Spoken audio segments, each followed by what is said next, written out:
అంటే బాధ అనిపించింది. సీజ్ చేసిన వెహికల్స్ని వేర్ హౌస్ అనేది కూడా లేదు ఈరోజు వరకు. అవన్నీ మాట్లాడితే ఒక పెద్ద ఆయన అన్నారు నాతో ఇందాక, మనకి కనీసం పోలీస్ అకాడమీ లేదండి. ఎంత దయనీయమైన పరిస్థితుల్లో పోలీస్ డిపార్ట్మెంట్ ఉంది, హోమ్ డిపార్ట్మెంట్ ఉంది అంటే పూర్తిగా 5 సంవత్సరాలు పొడుగు పెట్టేశారు.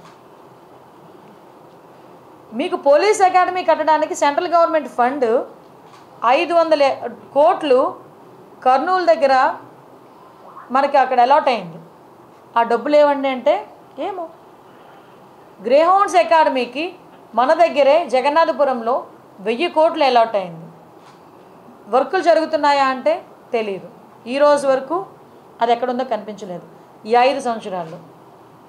అంటే ఎలాగ పోలీసులు వర్క్ చేస్తారు? పోలీసులకు ఇవ్వాల్సిన మినిమం ఫెసిలిటీస్ కూడా ఇవ్వకుండా పోలీస్ డిపార్ట్మెంట్ మీద మనం ఎంత ప్రెషర్ పెట్టినా పరిస్థితి ఏంటి? ఈరోజు ఇలాంటి ఇష్యూస్ని చాలా మేము డిస్కస్ చేస్తున్నాం. డెఫినెట్గా గాంజాయి విషయంలో ఉక్కుపాదం మోపడం అనేది ఖాయం. గంజాయి విషయంలో బతికేద్దాం, గంజాయితోనే వ్యాపారం చేసేద్దాం అనుకున్న ఎవరైనా ఈ రోజుతో క్లోజ్ చేసుకోండి. దీని మీద పర్యవేక్షణలు చాలా సీరియస్గా ఉంటాయి. గంజాయితో దొరికితే ఏదో పాపం ఎంత దారుణం అంటే 18 నుంచి 25 సంవత్సరాల లోపు ఉన్న వాళ్ళు ఎక్కువ మంది ఈ గంజాయి ట్రాన్స్పోర్టేషన్లో వాళ్ళు చెప్తూ ఉంటే బాధ అనిపిస్తుంది. ఒకరోజు నేను అక్కడ కూడా ఒకసారి సెంట్రల్ జైలు కూడా ఒకసారి వెళ్ళి చూస్తాను. ఒకసారి వెళ్ళి అక్కడ కడుపుతో ఉన్నవాళ్ళు, ప్రెగ్నెంట్ లేడీస్, చిన్న చిన్న పిల్లలు, వాళ్ళందరూ కూడా ఈరోజు 1200 మంది జైల్లో ఉన్నారంటే ఏంటి దాని పరిస్థితి ఏంటి? అంటే ఇన్ని సంవత్సరాలు, ఈ 5 సంవత్సరాలు విశాఖపట్నాన్ని రాజధాని చేసేస్తాను మాట్లాడి ఏందయ్యా రాజధాని చేసాం అంటే గంజాయికి రాజధాని చేశారు, డ్రగ్స్కి రాజధాని చేశారు. రోడ్డు మీదకి వెళ్తూ ఉంటే భయం వేస్తూ ఉంది. ఇటువంటి సిచ్యువేషన్ నుంచి కంపల్సరీగా ఒక మార్పు అయితే తీసుకురావాలి.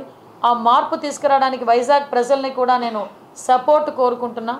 డెఫినెట్గా పోలీస్ వాళ్ళకి సపోర్ట్ చేయండి.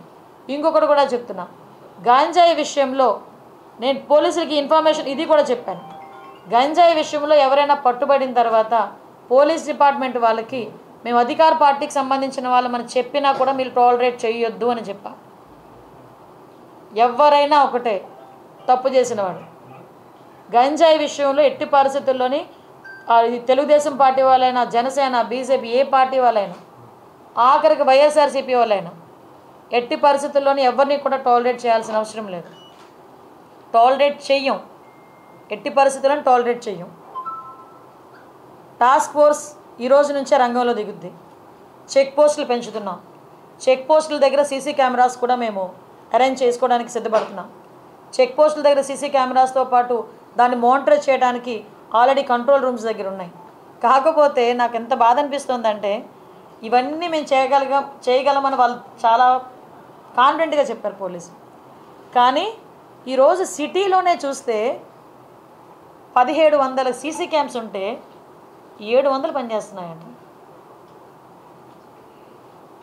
ఏంటి అంటే మెయింటెనెన్స్కి డబ్బులు లేవు. ఈ 5 సంవత్సరాలు పోలీస్ స్టేషన్ మెయింటెనెన్స్కి డబ్బులు లేవు. వాళ్ళు ఇచ్చే 8000 రూపాయలు కూడా 5 సంవత్సరాలు ఇవ్వలేదు. ఏమైపోయిందండి ఈ డబ్బంతా? ప్రతి నెల 8000 రూపాయలు వాళ్ళకి వచ్చే మెయింటెనెన్స్ అంటే స్టేషనరీకనో దేనికనో ఖర్చులకనో దేనికనో వెళ్తే దానికి కూడా 8000 రూపాయలు కూడా ఈరోజు వరకు లేవు. ఏఆర్ ఎవరైనా వాళ్ళని విఆర్లో పెడితే పని చేయించుకుంటారు కానీ జీతాలు ఇవ్వరు పోలీసులకి. ఈ 5 సంవత్సరాలు దుస్థితి అది పోలీసుల దుస్థితి. నేను ఛాలెంజ్గానే తీసుకుంటున్నా, డెఫినెట్గా నేను ఛాలెంజ్గానే తీసుకుంటున్నా. ఎందుకనంటే ఈరోజు వరకు 6లో పోలీస్ స్టేషన్లో ఒకసారి మీరు చూస్తే షెడ్లు వేసుకొని ఉన్నారండి. పోలీస్ స్టేషన్లో మినిమం ఫెసిలిటీస్ లేవు. మినిమం ఇమ్యూనిటీస్ కూడా కల్పించకుండా పోలీసులు ఉద్యోగాలు చేయమంటే ఎలా అవుతుంది? అలాగే నన్ను ఆల్ ఆఫ్ సడన్ వీళ్ళకి నేను ఏదో చేస్తాను కదా, చెయ్యొచ్చు. సిఎస్ఆర్ ఫండింగ్స్ ఉన్నాయి. కలెక్టర్ గారికి ఒకసారి కలెక్టర్ గారు నిజంగా 5 సంవత్సరాల్లో కలెక్టర్ గారు కూడా దృష్టి పెట్టుంటే వాళ్ళకి ఎంతో కొంత మంచి జరిగేదేమో. ఈ రోజు వరకు ఒక అకాడమీకి కానీ వీటికి వచ్చిన డబ్బులు ఏమైపోయినాయి? అవన్నీ పక్కన పెట్టండి. ఎకడమికల్ ఇష్యూస్ అన్నీ పక్కన పెట్టండి. టెక్నికల్గా మనం చూసుకున్నా, వాళ్ళ వర్క్ సైడ్ మనం చూసుకున్నా డెఫినెట్గా ఉన్న పోలీస్ డిపార్ట్మెంట్ వాళ్ళకి ఇంకొకటి విషయం చెప్తున్నా. ఈరోజు ఎవరైతే రిజర్వ్ పోలీసులు కొంతమంది ఉన్నారు, ఏపీఎస్బీ వాళ్ళందరూ కూడా ఏదో ఆ టైంకి వస్తారు, ఆ టైంకి వర్క్ చేస్తుంటారు, మళ్ళీ బ్యాక్కి వెళ్తుంటారు. అలాంటి వాళ్ళని కూడా మేము ఇంటిగ్రేట్ చేసి వాళ్ళతో కూడా కోఆర్డినేట్ చేసుకొని ఫర్దర్గా ఎటువంటి చెక్ పోస్టుల దగ్గర కానీ ఎక్కడైనా డ్యూటీస్ వేసేటప్పుడు వాళ్ళని కూడా యూజ్ చేసుకునేటట్టుగా ఎటువంటి టెక్నికల్ ఇష్యూస్ వాళ్ళకి లేకుండా ఒకసారి మొత్తం అఫీషియల్స్ అందరితోనే మాట్లాడి దాన్ని కూడా ఇంటిగ్రేట్ చేస్తాం. నాకు ఆశ్చర్యకరమైంది ఏంటంటే, ఇది పొలిటికల్, ఆశ్చర్యకరమైంది ఏంటంటే ఇన్ని ఫెసిలిటీస్ లేకపోయినా మాలాంటి వాళ్ళ దగ్గరికి వచ్చి ఎందుకు అరెస్టులు చేసేవారో మాకైతే అర్థం కాదు. పోలీసులు ఎందుకు అంత ప్రాణం పెట్టి పనిచేశారు?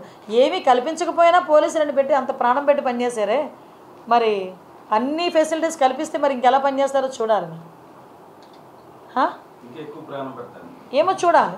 అంటే మా మీద అంటారా వాళ్ళ మీద అంటారా? నేను ఇంకోటి కూడా చెప్పా, ఇప్పుడు ఆపరేషన్ లేకుండానే మోకాళ్లకు ప్లాస్మా ట్రీట్మెంట్. మీ ఆర్థోపెడిక్ సమస్యలన్నిటికీ రోబోటిక్ టెక్నాలజీ ద్వారా తక్కువ ఖర్చుతో శాశ్వత పరిష్కారం. Free consultation. ప్రతి ట్రీట్మెంట్ పై 20% డిస్కౌంట్. ఈ ఆఫర్ కొద్ది రోజులు మాత్రమే. త్వరపడండి. V9 hospitals 9281465842.